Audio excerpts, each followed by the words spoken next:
Nouvelle semaine, nouvelle vidéo. On est à la frontière de l'Alberta. On est à grand maximum une demi-heure de passer la frontière de la province entre le Saskatchewan et l'Alberta. Et donc, eh bien, let's go pour le Dinosaur Provincial Park. Allez, on vous emmène avec nous.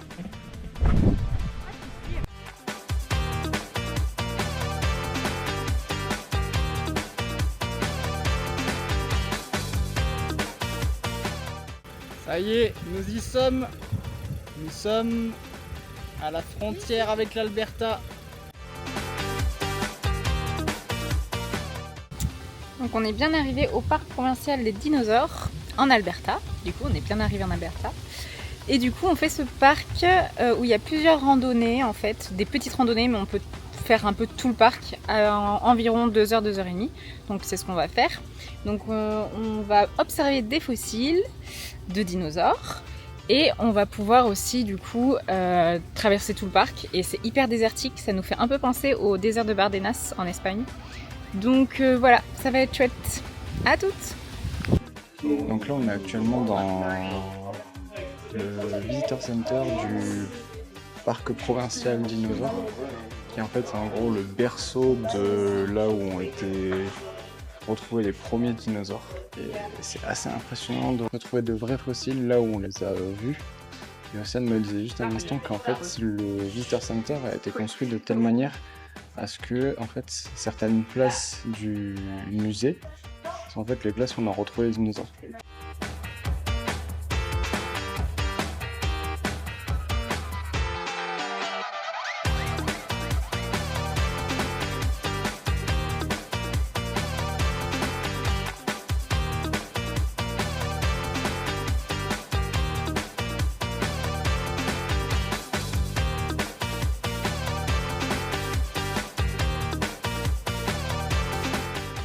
Donc après avoir fini de visiter l'espèce de petit musée du Visitor Center qu'on vous a présenté juste avant, on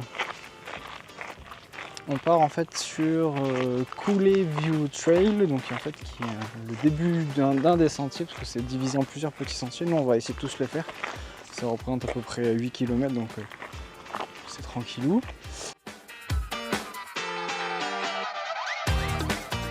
Alors Océane, ta lotion contre les serpents astronètes, c'est efficace? Ça fonctionne bien, c'est surtout pour le soleil. Tu pars à l'armée là ou... Attends, il est 14h. Il est 14h, il fait super chaud et on est dans un désert. Donc il te faut de la crème solaire. Bah oui. C'est bien. T'as une copine toi qui fait très attention à sa peau, non? Ah ouais. Bah oui, mais c'est important la peau. Ouais. Hein, regarde Sarah, je mets de la crème solaire. Et ouais, et Kevin il en met pas. Et il y a un gros soleil à 14h.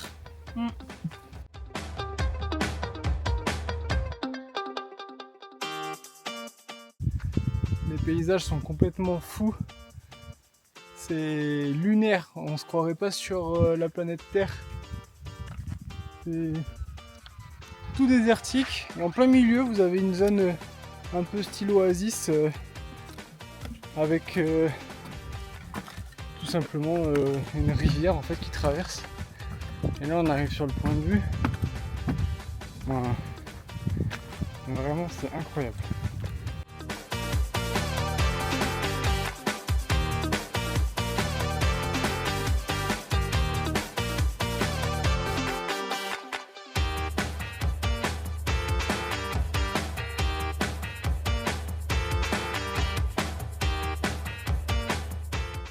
Donc on se retrouve dans ce premier point d'intérêt avec des centaines d'os en fait retrouvés. Donc c'est pas seulement des squelettes en fait, c'est des os vraiment éparpillés entre eux de différents animaux de l'époque et de dinosaures en fait de l'époque.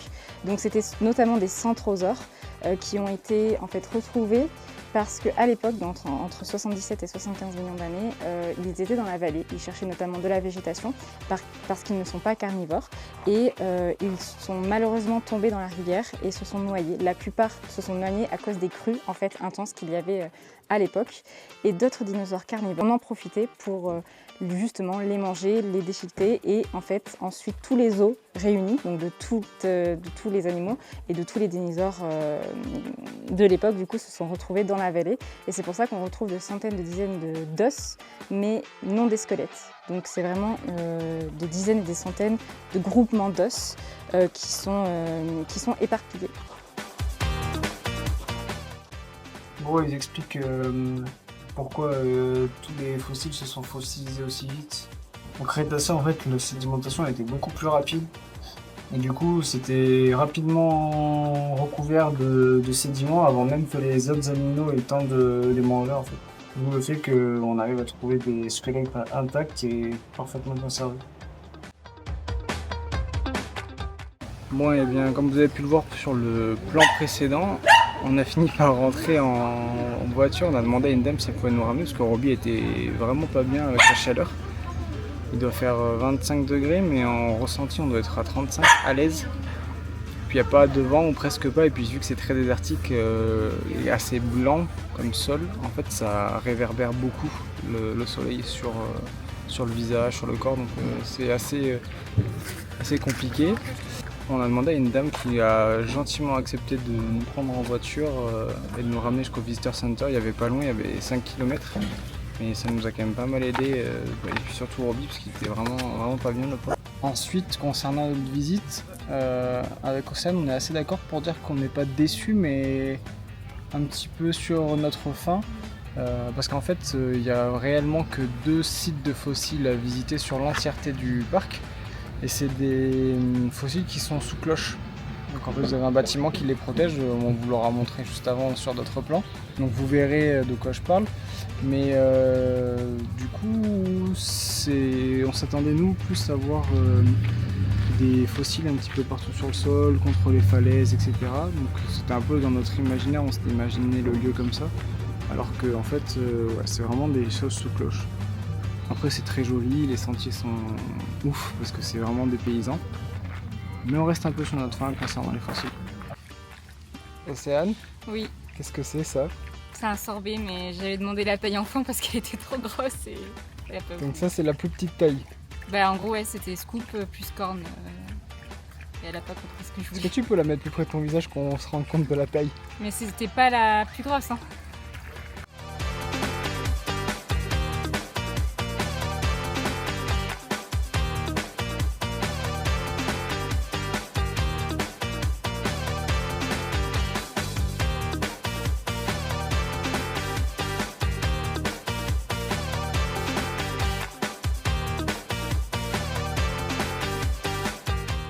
Donc là, on vient de s'arrêter sur un spot qu'on a trouvé via Overlander.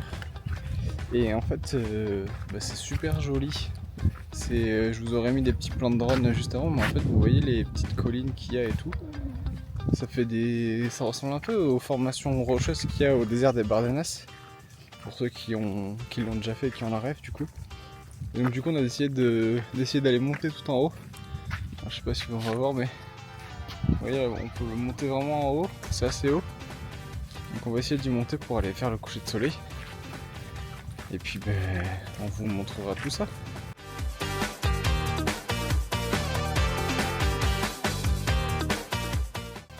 Bon, j'étais en haut mais j'ai oublié de faire quelques vues. C'était vraiment chouette mais la montée est vraiment costaud, il y a gavé de dénivelé. C'est très pentu, très raide. Notre Lulo l'aventurier, lui il est prêt.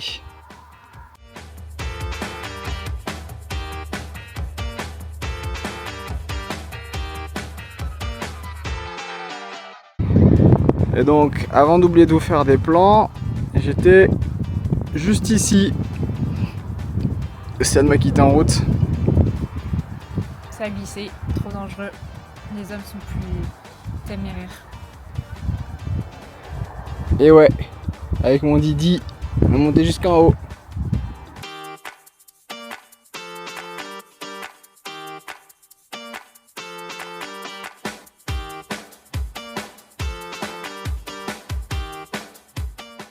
Et salut! Aujourd'hui on est à Edmonton et on s'apprête à aller visiter le bâtiment de la législature d'Alberta. Et Océane est en train de monter les escaliers, mais elle n'est pas très rassurée parce que sur le parking, en arrivant, on a croisé un coyote. Alors autant vous dire que c'est une source de stress pour Océane. Non, mais après, il était tout seul et tout, mais c'est impressionnant de... En fait, on n'a pas du tout la même vie chez nous, quoi. On croise des coyotes en ville, faire attention, quoi.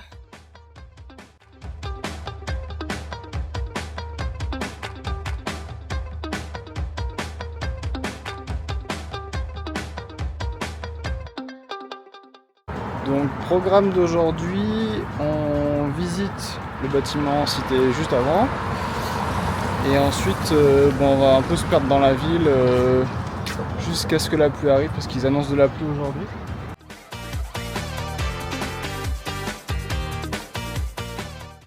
Donc je viens de sortir du tour, malheureusement Kevin n'a pas pu venir parce que c'était interdit aux chiens. Et c'est toutes les heures et ça dure 45 minutes, donc j'ai eu la chance d'y aller à sa place. Donc en fait c'est là où il y a tous les votes des lois, un peu comme ce qu'on avait fait à Ottawa. Malheureusement l'Assemblée générale était en travaux. Donc on n'a pas pu y rentrer, mais on a pu faire tous les halls, c'était assez intéressant. On mettra quelques photos du coup, on n'avait pas le droit de filmer.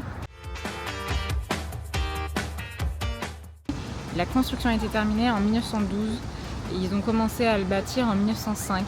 Donc c'est assez récent finalement par rapport à nos bâtiments. Donc on mettra quelques photos je pense, mais du coup à l'intérieur vous pouvez retrouver des portraits de tous les ministres en fait qui ont exercé au Canada. Donc à chaque fois le ministre qui part du coup doit choisir un peintre et faire son portrait dans le hall de l'Assemblée en fait générale. Alors Océane, est-ce que tu peux nous dire où est-ce qu'on est? On est au West Edmonton Mall. En fait, c'est le plus grand centre commercial de l'Amérique du Nord. Et du coup, il paraît qu'il y a des trucs de fou à l'intérieur. Donc on va voir comment ça se passe et comment c'est.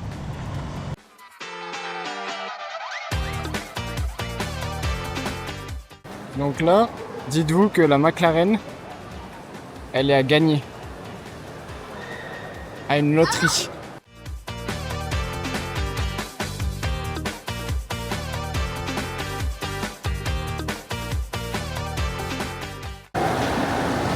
Donc là nous sommes actuellement dans le supermarché et voilà ce qu'il y a derrière nous. Un bateau pirate avec de l'eau et ça s'étend sur plusieurs centaines de mètres. Et vous pouvez aller au bord du bateau, faire de la piscine, du toboggan, de la plongée. Vous pouvez plonger, c'est lunaire. Ah oui, on a oublié de vous dire, il y a aussi un mini-golf.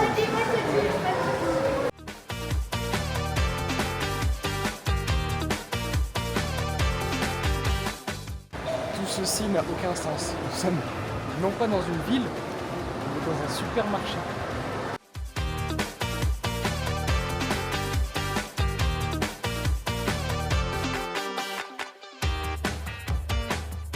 Donc oui, je vous aurais mis les images juste avant. Vous ne rêvez pas, il y a bien une patinoire avec un match de hockey dans le centre commercial.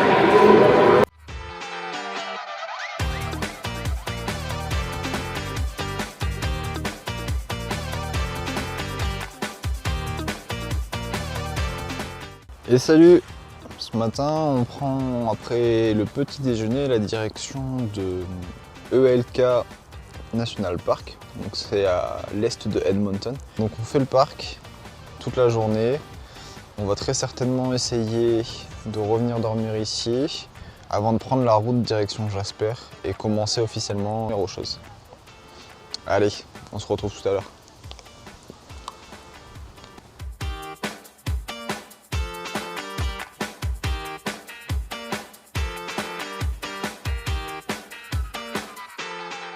Et nous voilà donc arrivés au parc national ELK.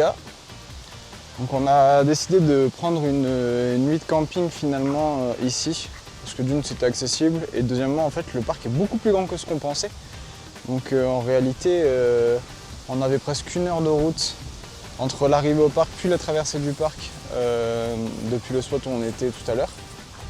Donc on s'est dit qu'on allait prendre une nuit de camping, c'était beaucoup plus simple. En plus de ça, on a payé je crois 21 $, donc ça reste super raisonnable.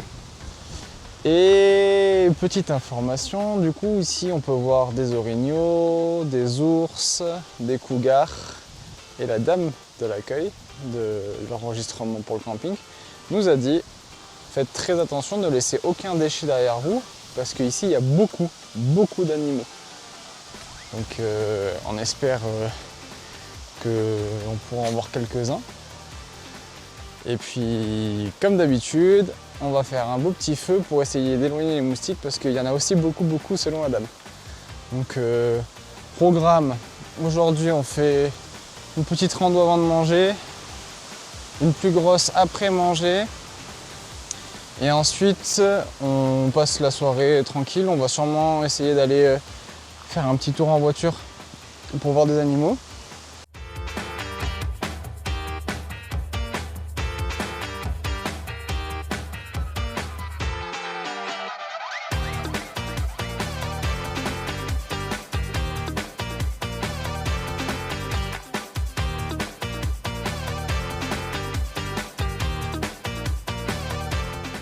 Donc actuellement on est en train de faire le tour du lac et malheureusement pour le parc, plus que pour nous d'ailleurs, mais en fait il y a une contamination aux algues bleues qui sont apparemment extrêmement toxiques autant pour les animaux que pour les humains.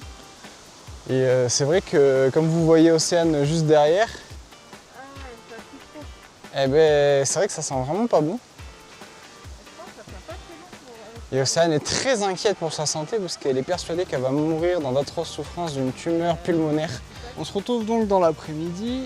On a décidé de changer de programme et de faire une rando un petit peu plus courte que celle qui était planifiée pour la simple et bonne raison qu'on est tombé dans un guet-apens.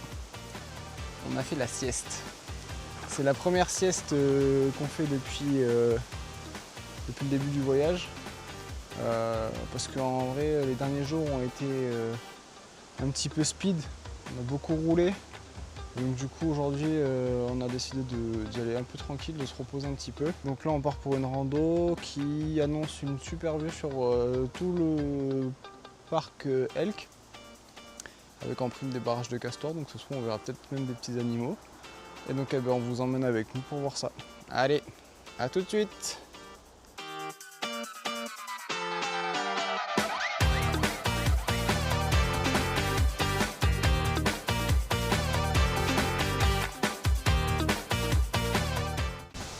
Donc là on est trop content avec Océane parce qu'on vient de voir des castors, mais cette fois-ci de vraiment assez près.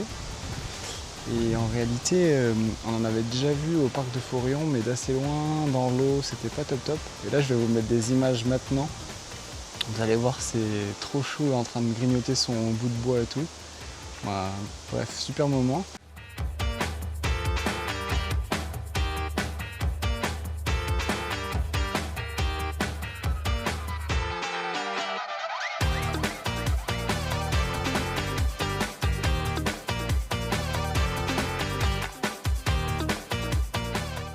Donc après ce bon repas et cette bonne douche, on va replier nos affaires et on va aller voir si on peut photographier quelques animaux sauvages dans le parc au coucher du soleil. Donc là on a encore une bonne heure et demie devant nous.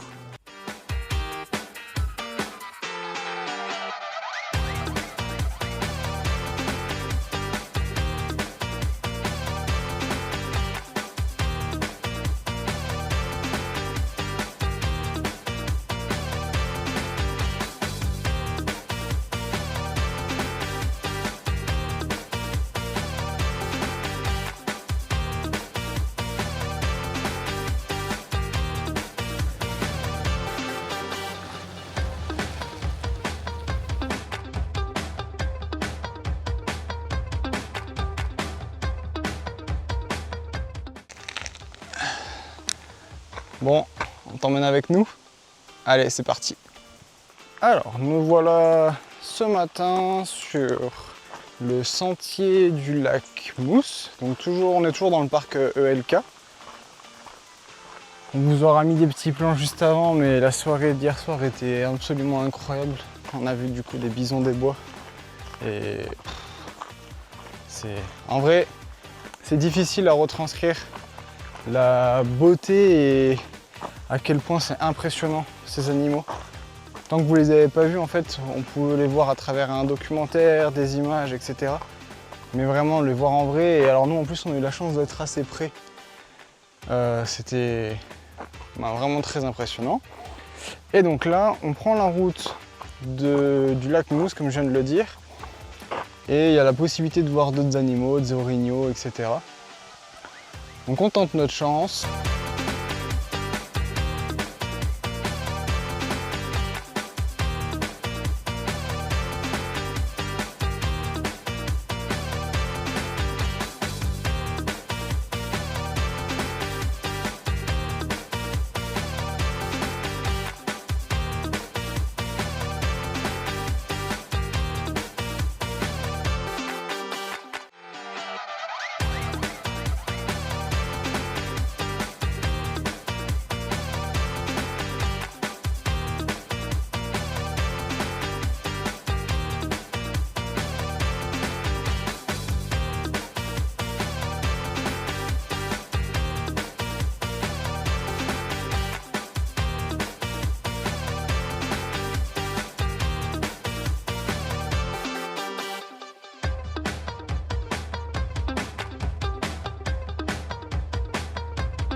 Et salut! Après cette pause pancake, on prend la route direction le garage parce que malheureusement on n'a toujours pas réussi à solutionner le problème qu'on avait sur le camion.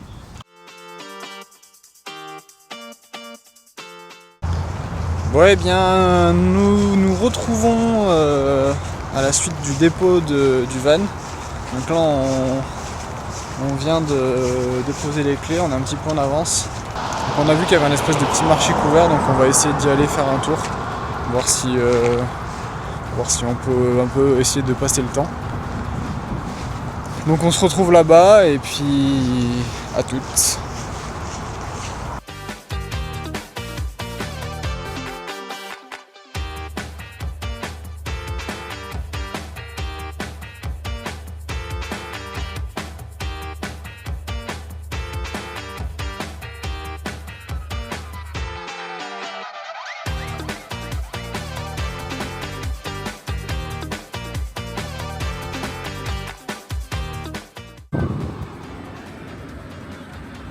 Qu'est-ce que tu manges, Océane?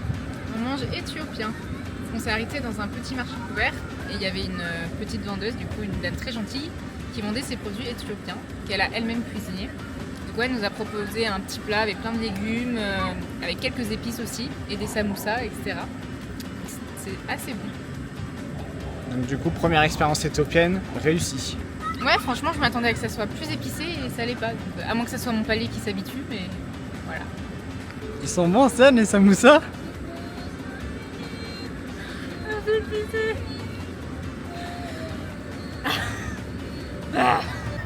Bon, et bien on sort du garage et ma crainte numéro 1 se révèle être vraie, c'est-à-dire que c'est pas un problème mécanique mais un problème électronique. Et voilà, c'est une fin de vidéo pour cette semaine. Ça change un petit peu d'habitude puisqu'on ne finit pas sur une touche ultra positive, mais tout ira mieux la semaine prochaine, on l'espère. D'ici là, n'hésitez pas à liker, commenter et partager nos vidéos si elles vous a plu. bye bye. À bientôt!